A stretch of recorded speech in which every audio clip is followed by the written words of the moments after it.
a lot of times that's the go-to card for real estate agents. Interest rates have never been lower. You got to buy interest rates. Interest rates are going up. They went back down. Now you got to buy. Don't wait and buy. You gotta buy and then wait. It's like, all right, we get it. Interest rates, they're always going to be there. At what point is that going to be a deciding factor?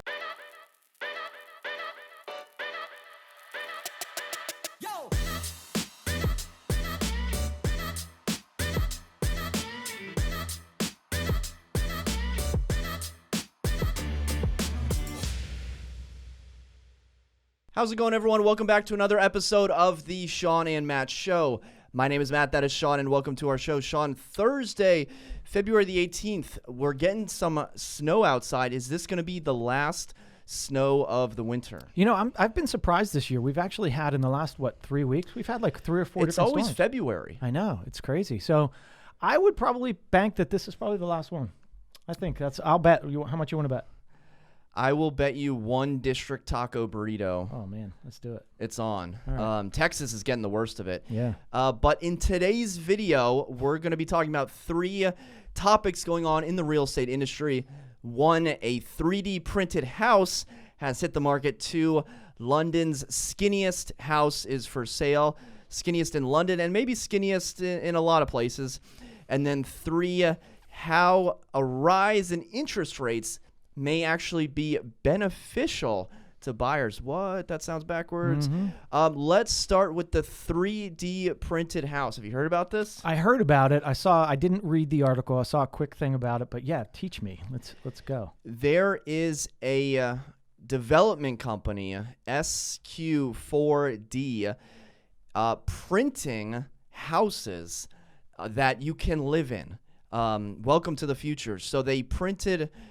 Is printed the right word? I'm going to go with printed because we're talking about a 3D printer. Yeah. They printed one in New York as like a demo house, I guess, to introduce people. I don't think that one is for sale, but there is one for sale on Long Island for $299,999 in Riverhead, New York. Basically $300,000. I'm interested. You know what? Zillow's Zestimate is $299,040. This is like the only 3D printed house. How is that Zestimate?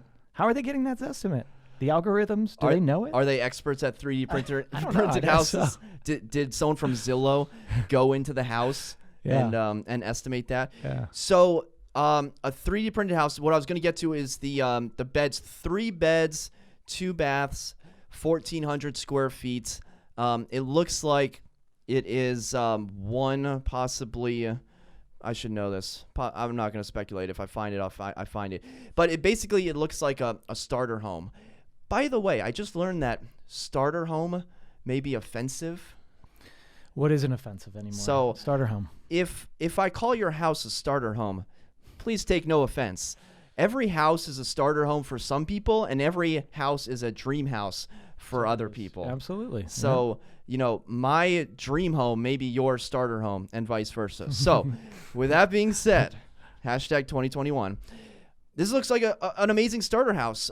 It was built in just a couple days, printed in just a couple days. Wow. It's more efficient than a construction crew. I believe they saved something like 30% of the cost. Could be more. And it's an incredible way. You have a robot building your house. Is this going to be the future?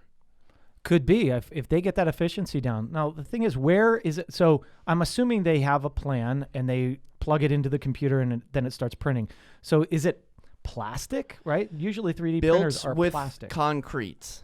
This home will deliver strength and durability that conventional wood frame construction cannot match. I guess I have to learn more about 3D printing because the first 3D printers I had seen were basically melted plastic or something, right? They were making little toys and things like that. So I guess the 3D printer evolution now is that you can build it in concrete, which is really cool. That's amazing.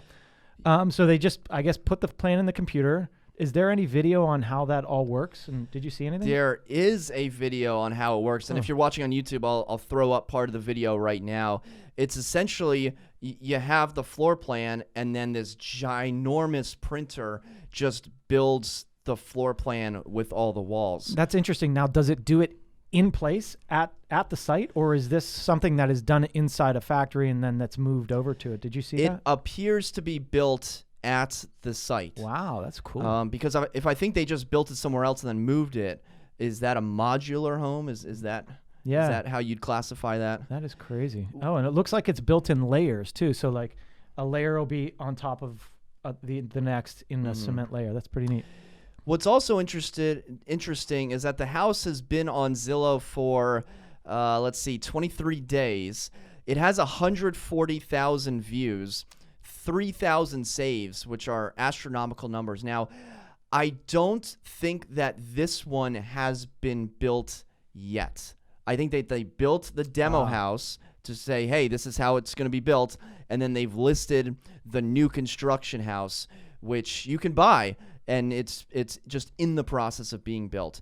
Now, would that work around here? I mean, this is a 1,400 square foot house. New construction homes here are, 5,000 square feet in the D.C. area.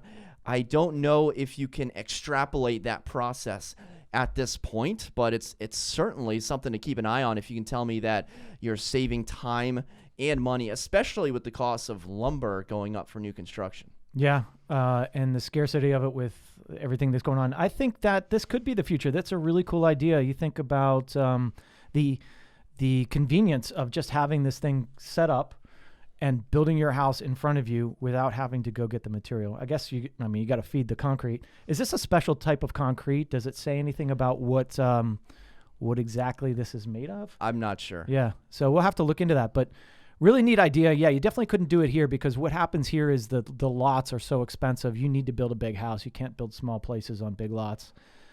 So builders are maximizing their square footage on these lots and selling them for $2 to $3 million now, which is insane.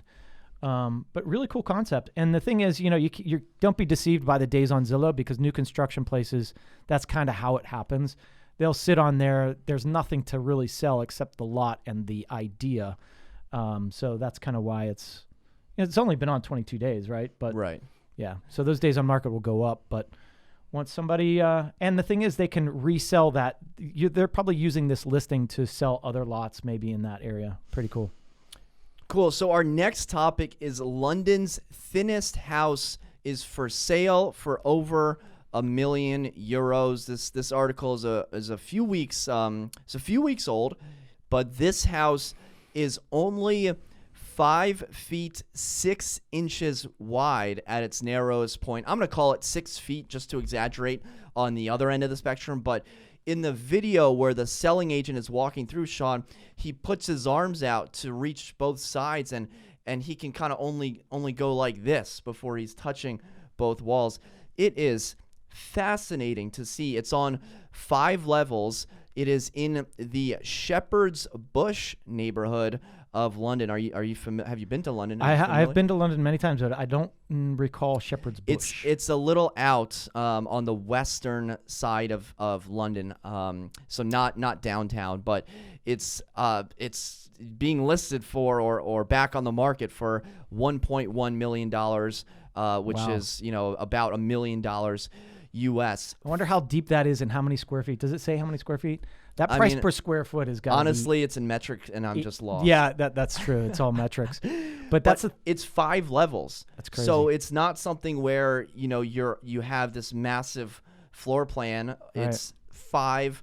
I don't know if I want to say chopped up because I haven't studied the floor plan, but if you got to imagine you're a 5-level townhouse and you're only 6 feet wide, it's not going to leave a lot of room for activities. Yeah, and you know what? That brings to my mind a property that you sold last year that was kind of a multi-level place. Each level was pretty small, but it was so unique, and that's what's bringing people in is this uniqueness of this house. It might not be the biggest house.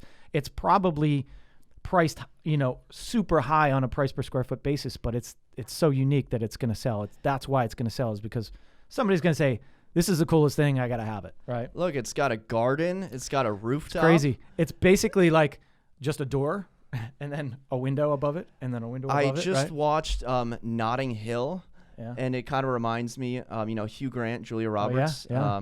I remember. It reminds me of the Blue House, because it's literally a blue house in London, and I'm an American, and any blue house in London is going to remind me of Notting Hill. This brings up another property. Actually, I think it sold in the last 2 years down in Old Town, Alexandria.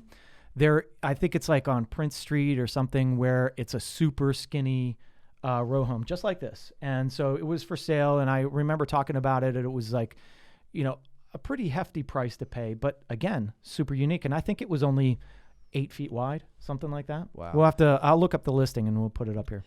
So the question is, would you live in a house like this? I would not. Sorry. There's no way. I would go insane. Too claustrophobic. A lot of stairs. Yeah. I mean, basically your house is stairs with Yeah. landings. Did they say what this was used for before, Matt? No, but they keep saying it has a fascinating history. I haven't read through I haven't studied the history of it. Yeah. I've studied the pictures, the price, and the location. Pretty neat, though. The meat of the action. I'm sure with how old London is and how old the house is, you could probably have a lot of history for it. Yeah. I think this would be like a really cool Airbnb.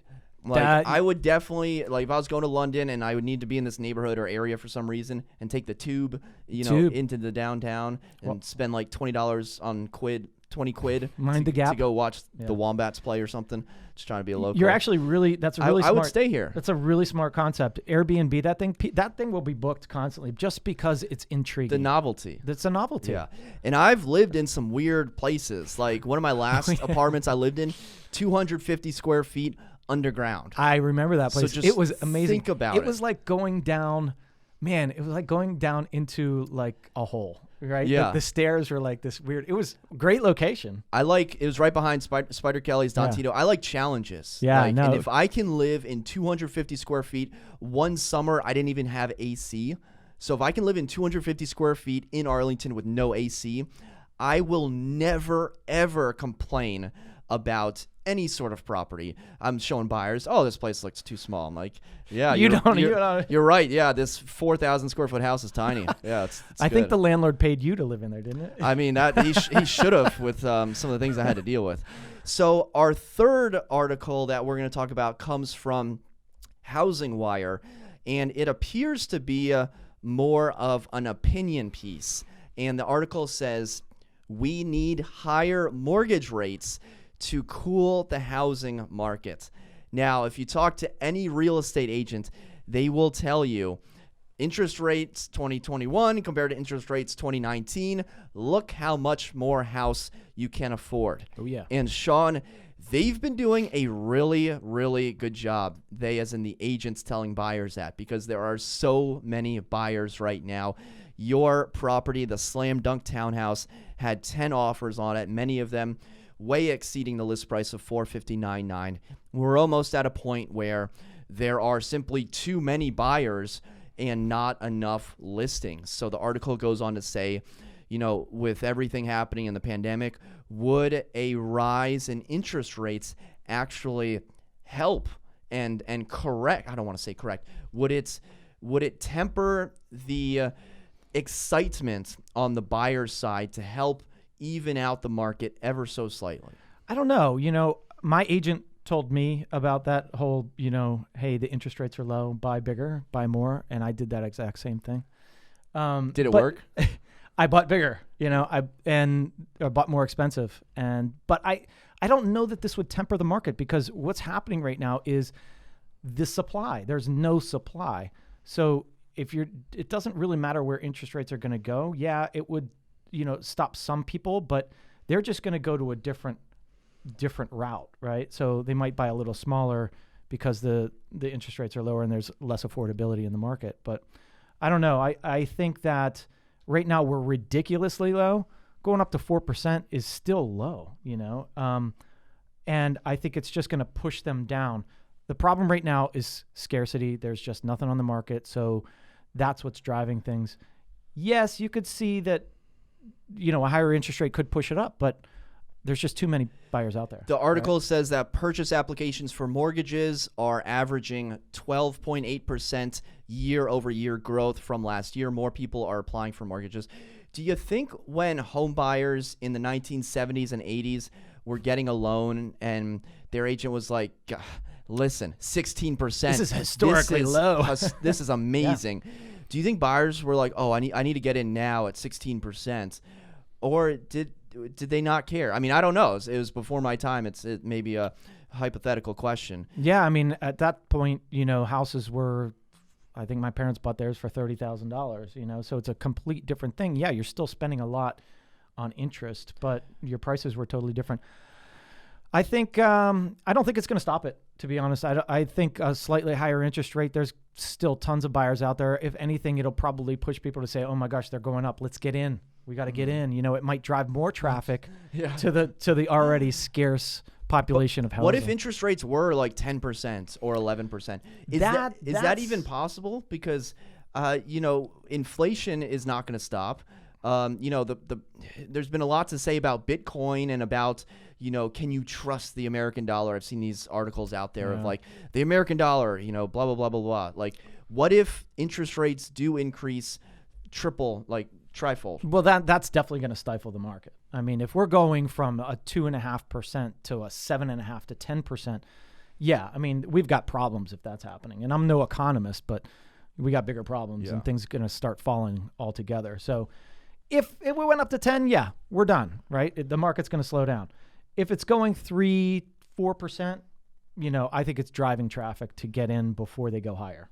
Yeah. Right. For the short term anyways. It's my definitely an interesting conversation to have, because a lot of times that's the go-to card for real estate agents. Interest rates have never been lower. You got to buy interest rates. Interest rates are going up. They went back down. Now you got to buy. Don't wait and buy. You got to buy and then wait. It's like, all right, we get it. Interest rates, they're always going to be there. At what point is that going to be a deciding factor whether or not a buyer gets into the market? Well, here's what happens though. When interest rates go up, and if they go up that much, then usually your prices come down, right? Because people aren't going to pay the same prices when the interest rates are higher. So it kind of all evens out. The question is, which would you rather do? Would you rather pay a higher interest rate or a higher price, right? And so that's why these government programs are out there where you can write off a certain amount of your interest in the property up to, I think, what is it, $750 now? It's capped at $750,000 mortgage. So those are the reasons. So if you're higher interest rate, then you've got a bigger write-off, but you're also paying more or less for the property. I don't know. It's an inverse reaction, I think. We're reaching and we're grasping at any sort of outcome that would end in more properties being listed for the amount of buyers that are out there, because for a lot of properties in the Northern Virginia area, and you go on any realtor Facebook group and people are talking about 20, 30, 50, 60 offers on properties, which is absolutely obscene. That's so crazy. Certainly a higher interest rate would be intriguing to see the trickle effect that would have on the market. Yep. Well, guys, would love to know your thoughts. Would you live in a 3D printed house? Would you stay at my London Airbnb that is 5 levels and 6 feet wide?